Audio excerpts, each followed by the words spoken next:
mơ bay mốc phải ăn lụa có lụa nếp không cái đau cái đau cái đau cái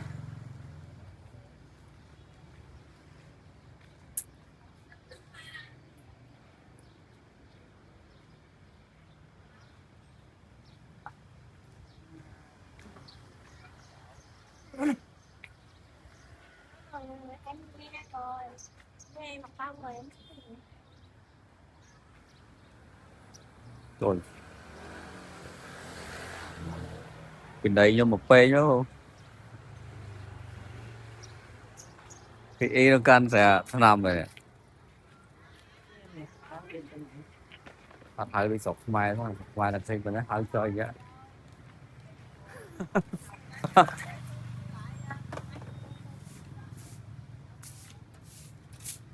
Anh thì em ơi, không nữa.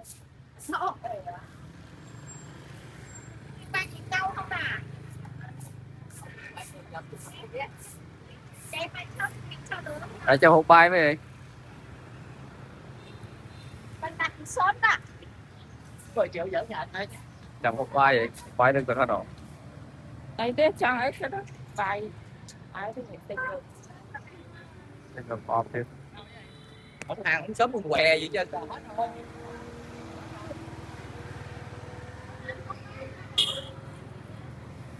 Vui vậy? Quay ra lo bà.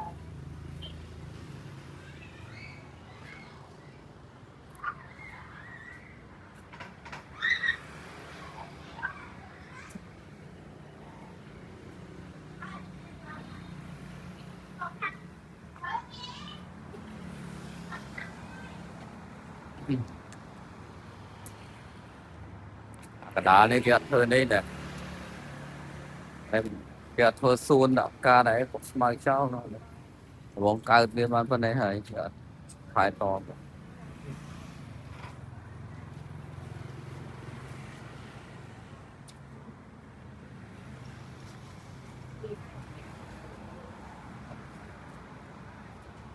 Thế là chạy với nhà.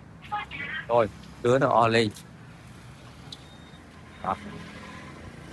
Đứa nó đang phải on lên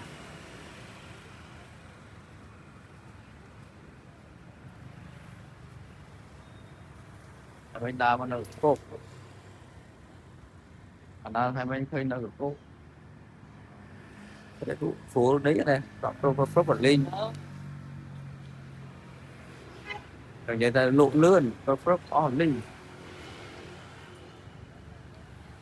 được chưa đó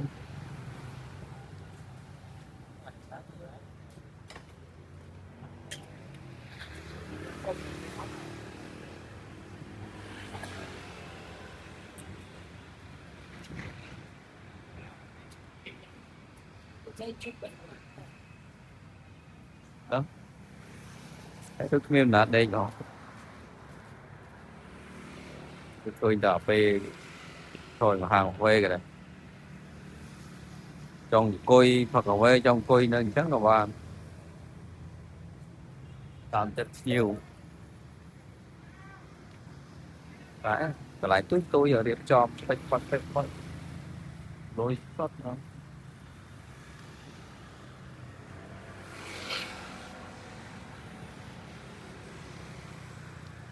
cả cái tôi môi nó lôi rồi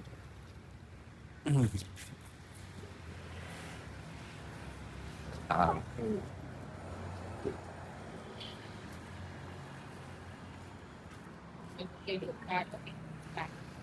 ừ.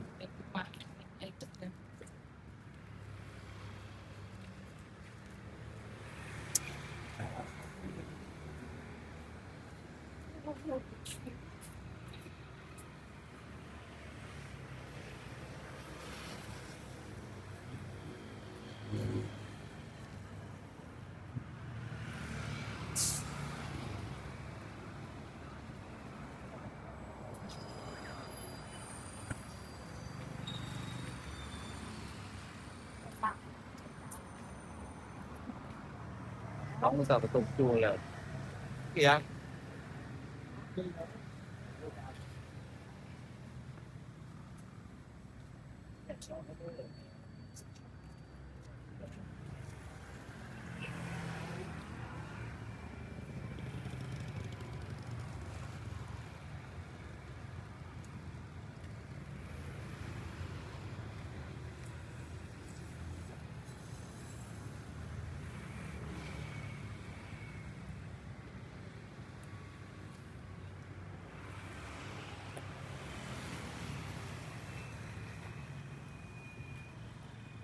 lớn rồi lại bờ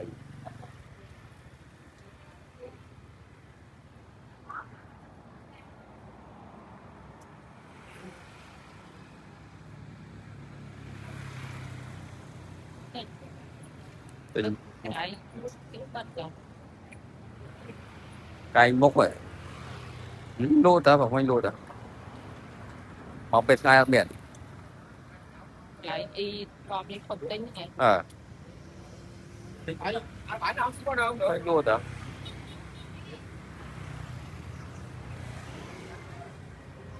cái đó bò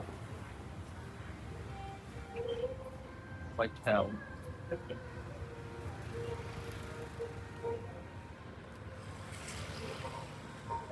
lón là bánh xeo đạp ở kia nó từ lón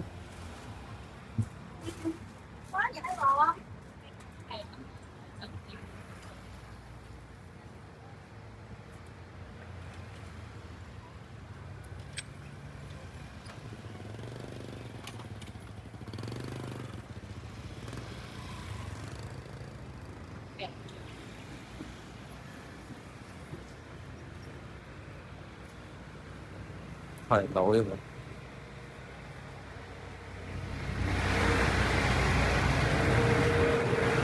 cái mũ ấy là đại chan này mình tích đi bay chan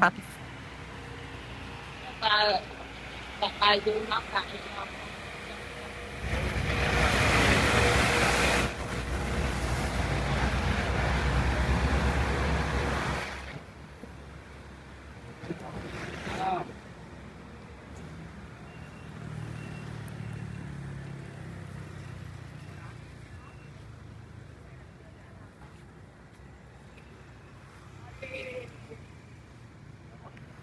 yeah, lộ ta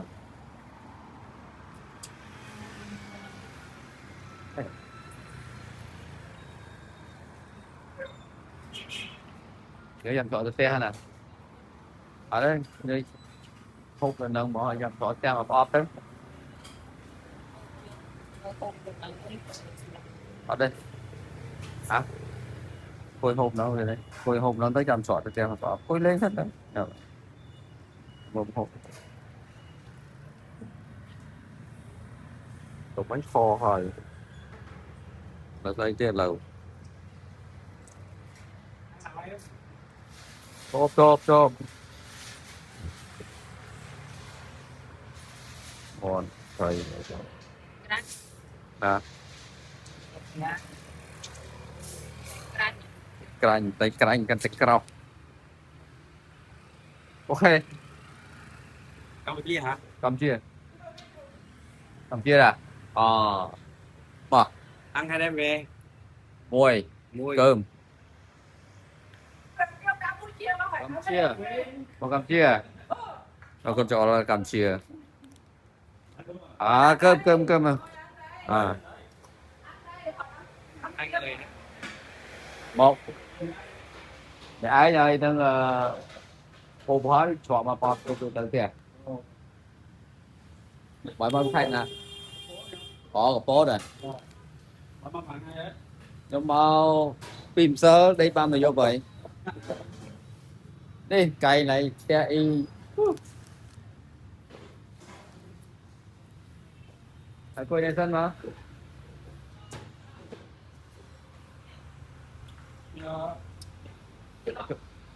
à bỏ cái đẹp hoặc gọi cái môi cha chúa đây này đi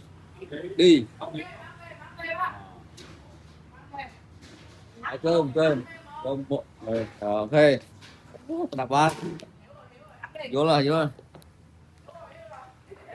đặt ra bao đi vô là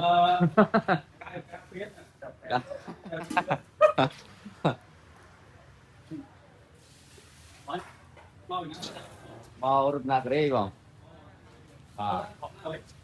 giống sang ô chả đa Dạ, dạ lai.